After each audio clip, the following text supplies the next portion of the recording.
السلام علیکم، welcome to 80 real stories. آپ کو میرے چینل پر دیکھنے کو ملیں گی پرانی داستانیں، سچے واقعات، حقیقی زندگی پر مبنی سچی کہانیاں اور دلچسپ قصے۔ دیکھنے کے لیے آپ میرے چینل کو کر دیں سبسکرائب اور ساتھ دیے گئے بیل آئیکن کو لازمی پریس کریں تاکہ آپ کو میری آنے والی ہر نیو ویڈیو وقت پر مل سکے۔ جزاک اللہ۔ میرا تعلق ویسے تو ہزارہ ڈویژن ہے، مگر ہم مستقل کوئٹہ میں رہائش پذیر ہیں، مگر ہم کبھی کبھار اپنے علاقے میں چھٹیاں گزارنے جاتے ہیں۔ یہ واقعہ میرے ماموں کے بیٹے ماجد بھائی کے گھر میں رونما ہوا تھا، تو آئیے انہی کی زبانی سنتے ہیں۔ میرے گھر کے سامنے زمین کا ایک بہت بڑا قطعہ ہے جو میری ملکیت ہے۔ مجھے پھول اور پودوں کا ہمیشہ سے بے حد شوق رہا ہے۔ میں نے اس کے گرد احاطہ کھینچ کر اسے گھر کے صحن میں تبدیل کیا اور پھر بے شمار قسم کے پودے اور بیج لے آیا۔ چند مہینوں کی محنت سے باغیچے کی شکل نظر آئی۔ موتیا، رات کی رانی، گلاب، سوسن کے پودے جلد ہی پھول اور خوشبو دینے لگے۔ خصوصاً موتیا نے ایسا رنگ جمایا کہ ہمارے پڑوس کے گھر مہکنے لگے۔ ابھی میرا یہ چھوٹا سا باغ پوری طرح بڑھنے بھی نہ پایا تھا کہ میری بیوی نے مرغیاں پال لیں، جن کا کام محض یہ تھا کہ وہ میرے محنت سے بنائے ہوئے باغیچے میں مٹر گشت کرتی پھریں اور اپنے رزق کی تلاش میں اس کی کیاریاں برباد کریں۔ کچھ دن تو میں نے برداشت کیا، مگر پھر میں اس بات پر اپنی بیوی سے الجھنے لگا۔ وہ کچھ روز کے لیے انہیں ڈربے میں قید کر دیتی، مگر پھر لاپرواہی سے وہی عمل دہرایا جاتا۔ ہم دونوں میں روزانہ اسی بات پر جھگڑا ہونے لگا۔ ایک روز میں گھر آیا تو مرغیوں نے پھر سے کیاریوں پر دھاوا بول دیا تھا۔ نازک پودے اپنی جڑوں سمیت زمین پر گرے پڑے تھے۔ میری بیٹی یاسمین ان مرغیوں کے پیچھے بھاگی پھر رہی تھی، مگر کیاریاں مکمل طور پر برباد ہو چکی تھیں۔ اس منظر کو دیکھ کر میرا پارا ایسا چڑھا کہ میں منہ سے ایک لفظ نکالے بغیر اندر سے کلہاڑی نکال لایا اور میں نے ایک ایک پودے کو کاٹنا شروع کر دیا۔ بادام کا درخت جو تقریباً 10 فٹ کا ہو چکا تھا، وہ بھی میرے غصے کی زد سے نہ بچ سکا۔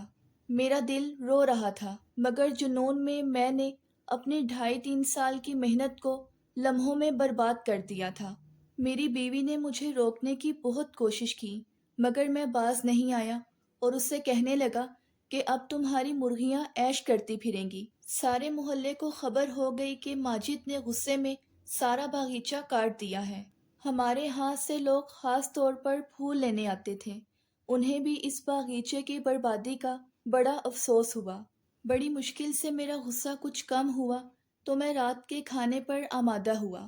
میری بیوی بیچاری مجرم سی بن گئی تھی۔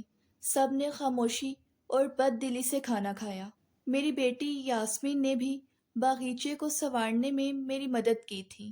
وہ بھی خاصی اداس تھی۔ یاسمین کا کمرہ برآمدے کے بالکل ساتھ تھا۔ اس میں ایک کھڑکی برآمدے کی طرف کھلتی تھی۔ یاسمین کھڑکی کے قریب ہی پلنگ ڈال کر سوتی تھی۔ رات کے تقریباً 2 بجے کے قریب یاسمین کی چیخوں سے سارا گھر جاگ اٹھا۔ وہ زور زور سے چلا رہی تھی، ہمیں پھول چاہیے، ہمیں پھول دو۔ ہم سب اس کے پاس چلے گئے۔ دوسرے بچوں کی بھی آنکھ کھل گئی۔ ہم سب یاسمین کے گرد جمع ہو گئے تھے، مگر وہ ہوش میں نہیں تھی۔ وہ ہم میں سے کسی کو بھی نہیں پہچان رہی تھی۔ وہ بس بار بار ایک ہی جملہ دہرائے جا رہی تھی کہ ہمیں پھول چاہیے۔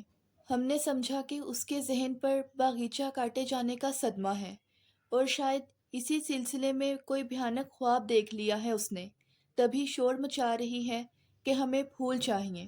میرے بہنوئی تہجد گزار آدمی ہیں۔ وہ اس وقت مسجد میں تہجد پڑھنے جا رہے تھے۔ انہیں ہمارے گھر سے یاسمین کے چیخنے کی آوازیں آئیں تو انہوں نے ہمارا دروازہ بجا دیا۔ اندر آ کر انہوں نے یاسمین کی ذہنی حالت کا کچھ دیر جائزہ لیا۔ پھر میں نے انہیں مختصر پوری بات بتائی۔ انہوں نے کچھ دیر منہ میں کچھ پڑھا اور پھر یاسمین کے بالوں کی لٹ مضبوطی سے پکڑی۔ تب یاسمین غیر مانوس اور بھاری آواز میں بولی، بچی کے بال چھوڑو، ہم اللہ کی نیک روحیں ہیں، اس باغ میں خوشبو کی طلب میں آئے تھے، تم بلا وجہ اس لڑکی کو اذیت مت دو۔ میرے بہنوئی نے چونک کر اس کی لٹ چھوڑ دی اور کہنے لگے، میں ابھی آتا ہوں، تم لوگ یاسمین کو تنگ مت کرنا۔ گھر کے سارے افراد سہم سے گئے تھے۔ میں یاسمین کے پاس بیٹھا رہا۔ آدھے گھنٹے کے بعد میرے بہنوئی ایک بزرگ کو لے کر آئے۔ انہوں نے آتے ہی یاسمین کو بڑے ادب سے سلام کیا۔ یاسمین نے اسی بھاری آواز میں سلام کا جواب دیا۔ کچھ دیر پڑھنے کے بعد بزرگ نے پوچھا، آپ اپنا نام بتائیے۔ یاسمین نے اسی لہجے میں جواب دیا، آپ نہیں جانتے حضرت، اس گھر کی ہم نے کتنی حفاظت کی، محض اس وجہ سے کہ ہم لوگ رات کو صرف خوشبو کی طلب میں کچھ دیر کے لیے یہاں آتے تھے۔ ہم نے پھولوں کی حفاظت کے لیے اس لڑکی کو نگہبان بنا رکھا تھا۔ ایک بار یہ کیاری کھود رہی تھی کہ ایک ناگ نے بل سے منہ نکال کر اسے ڈسنے کی کوشش کی تھی۔ ہم نے اس سانپ کو وہیں ختم کر دیا تھا۔ اگر یقین نہ آئے تو گلاب کی کیاری کے دائیں طرف کھود کر دیکھ لینا، وہ سانپ وہیں بے حس و حرکت پڑا ملے گا۔ ان کا کاروبار تھا، اس میں نقصان ہو رہا تھا۔ ہم نے برکت کی دعائیں کی اور کاروبار میں ترقی ہوئی۔ ان کے گھر کی خوشحالی ہماری دعاؤں کی وجہ سے تھی، مگر ان لوگوں نے ظلم کیا۔ پھول اور پودوں کی خوشبو ختم کر دی، درختوں اور پودوں پر آری پھیر دی۔ یہ ذمہ داری ہم نے اس لڑکی کے سپرد کی تھی۔ ہم چاہتے ہیں کہ پھر سے یہ اپنی ذمہ داری سنبھالے۔ ہمیں صرف پھول اور خوشبو چاہیے۔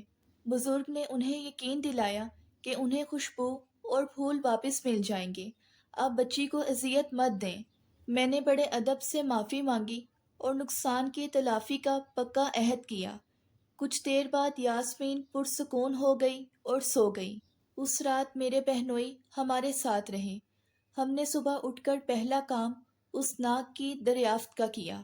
اس کے بعد میں نے مالی کی مدد سے سارا دن لگا کر اس باغیچے کی زندگی بحال کی۔ میں نے اسے جلد تر و تازہ کرنے کے لیے نرسری سے بہترین پھول اور پودے خریدے۔